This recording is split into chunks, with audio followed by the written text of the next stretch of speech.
This is the food that toppled a president, a humble fruit cart. On December 17, 2010, a Tunisian vendor named Mohamed Bouazizi set that cart, and himself, on fire. And 28 days later, a ruler of 23 years was gone. We call these moments revolutions, uprisings, movements. But strip away the speeches and a surprising number of them start at the dinner table, with people who simply could not afford to eat. 3 times in history, the price of a meal helped bring down the people in charge. Let us dig in. Start in Sidi Bouzid, Tunisia. Mohamed Bouazizi was 26. He sold fruit and vegetables off a cart because he could not find other work. On the morning of December 17, 2010, police seized his scale and his produce, and a city official reportedly slapped him in the street. Now he had no way to feed his family. So he stood in front of the governor's office, poured fuel over himself, and lit it. He died on January 4th, but the anger did not die with him. This was never really about one cart. Food prices were spiking worldwide. By February 2011, the global food price index hit the highest level ever recorded, 238 points. Hungry, broke, and furious, Tunisians filled the streets. On January 14, 2011, President Ben Ali packed up and fled the country after 23 years in power.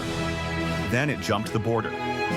In Egypt, protesters had a chant, and the very first word of it was bread. On February 11, 2011, Hosni Mubarak quit after 30 years.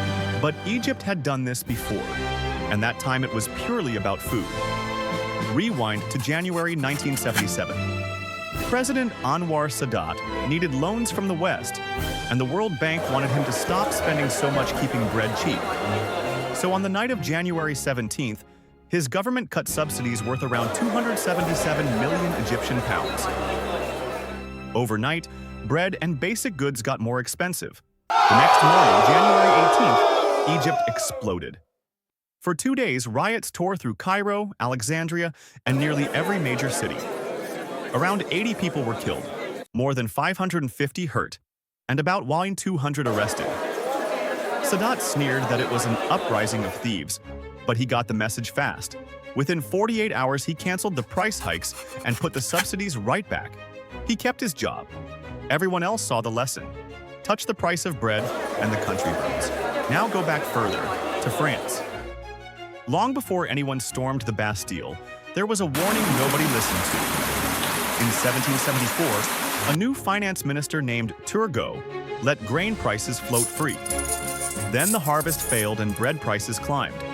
On April 27, 1775, in Beaumont-sur-Oise, a town north of Paris, the price of wheat jumped from 26 to 32 livres, and a crowd said no.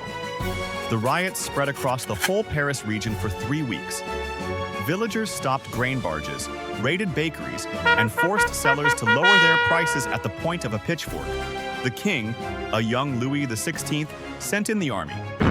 2 rioters were hanged in public in Paris on May 11th to scare everyone else. It worked for a while. But that was 1775. 14 years later, the same hunger came roaring back, and this time, the king lost his head. So here is the hidden history. We file the Arab Spring, the bread riots, and the French Revolution under grand political stories. Freedom, democracy, power. But underneath the speeches, a whole lot of it was simpler than that.